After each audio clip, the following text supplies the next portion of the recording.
performer is making her return to our stage. We love her whenever she comes, and she's super funny, so get ready and give it up for Lindsey Boerdma!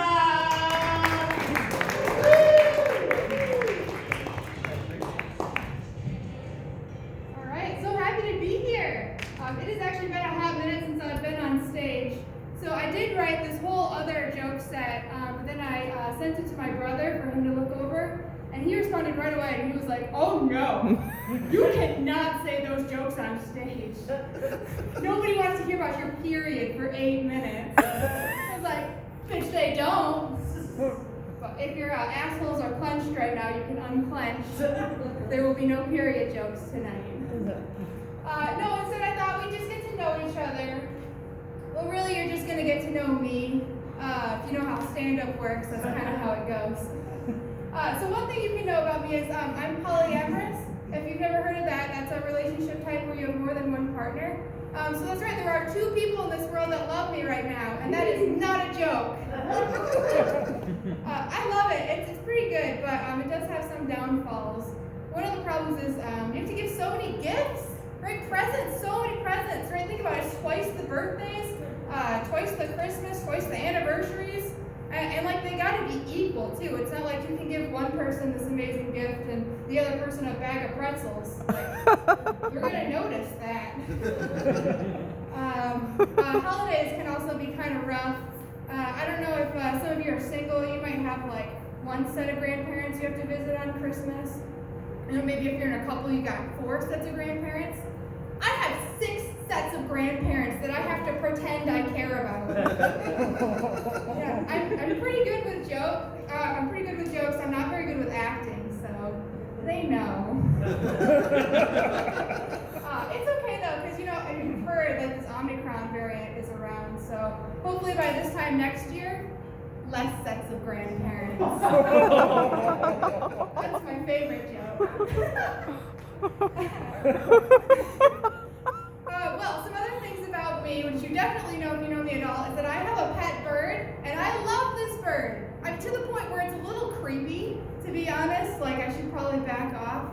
It's hard, though. He's such a good bird, and we tell him that all the time. He's a good bird. You know, so much to the point where now good bird is just the word of the house. So like, the cat will walk by, and we'll be like, that cat's being a good bird. Or like, my husband will ask for sex that evening, and I'll be like, only if you're going to be a good bird. He doesn't like that joke. My husband, he is quite a character, though. He is absolutely terrible with directions. Like, so bad. I swear the only way this boy would know which way is north is if you threw him on a northbound highway. And even then, 50-50 shot, right? North-south doesn't matter. It does. There's one time we were coming back home from a restaurant, and we were coming up to the highway, and he's like, we gotta go east, right? And I'm like, no, I'm pretty sure we gotta go west. Our house is that way. And he's like, you know, I'm pretty sure our house is east. Here's the thing. I know we have to go west, right? I know 1,000%. Like, I would bet the lives of all my grandparents on it. That means a whole lot. But you know what? I don't want to disrupt his fragile male ego, so I'm like, you just go the way you want. So he goes east, and I'm loving this. Like, we're going, and with every tree that we pass, right, every second that passes, I'm just getting more and more correct. Eventually he figures it out and we turn around, but you know, man, I remember that moment. That's like one of the highlights of my life when I was so right. I'm not always that right, though. I do have, I have just a touch of face blindness. I don't know if you know about this. I actually have a really hard time recognizing people based on their face. It's kind of a problem, to be honest. It really annoys me because a lot of people will say, hey, you know, I'm really good with faces, but I'm bad with names. And I'll be like, of course you are. Do you know why? Do you know why you're good with faces and bad with names? Because when you meet somebody, you only hear their name once, and then you get to see their face for the whole rest of the time you see them, you know, more or less, depending on how creepy you are. But like, imagine if the situation was reversed, right? You met somebody, and you just got a flash of their face, And then the rest of the evening, instead of their head, you just got this speaker and it went, Lindsey, Lindsey, Lindsey, Lindsey, Lindsey, Lindsey, Lindsey, Lindsey, Lindsey, Lindsey. I can keep going. Lindsey, Lindsey. You're probably not going to forget that their name is Lindsey. You're probably not going to forget that my name is Lindsey. But it is a problem that I'm bad with names and faces. I can give you an example. I was donating plasma the other day because I'm a good person. Hey. And one of the technicians came up to me and she was like, wow, Lindsey, crazy to see you here. And I'm like, oh shit.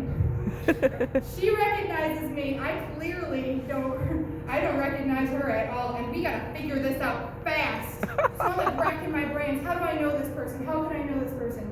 She kind of looks like this person I know in Chicago. So my stupid mouth is just like, what are you doing here? I thought you lived in Chicago. She looks back at me like I am the biggest douchebag that has ever lived, and then she just walks away. So that was wrong. That was clearly wrong. Who could this person be? Who could this person be? So I thought about it for a second, and then I was like, oh, that was my ex-girlfriend. I've been on dates with this person. I've made out with this person. I spent the night with this person. Didn't remember her face. So she just gets to think I forgot about her forever. So yeah, I don't feel real confident about that part of my life. One part I do feel pretty confident in, though, is my work. I work for Nabisco. I love it. Yeah, Nabisco fans in here? Or Yeah. That's me. I love it. So I work in grocery stores stocking shelves, and one thing I have learned from working in grocery stores is that the customer is always wrong. Like, always. It's astounding. There's one time I was working, and this lady walks up to me, and she's like, excuse me, do you have any more vanilla Oreos? You mean like the original ones with the white cream and stuff? And she's like, no, I mean the vanilla ones. I'm like, okay. I'm sorry, ma'am, I don't think we make a vanilla Oreo. And she's like, no, I know. I come here every week and I buy the vanilla ones. She pulls out a newspaper, she points to it. It's the golden Oreos. I'm like, I never heard them called vanilla Oreos. So I show her where they are, she goes away, but she's still mad. But now I'm like concerned. Is that like a thing? None of you made a reaction. Is that a thing? Are they just vanilla Oreos? So I took a look at the package, and of course it says on the package, it says golden Oreo. 2 golden cookies with, white cream in the center. I read the ingredients. There's no vanilla in those motherfucker cookies. So I just want Karen to know, if I ever see her again, that I was right. And that's all that matters.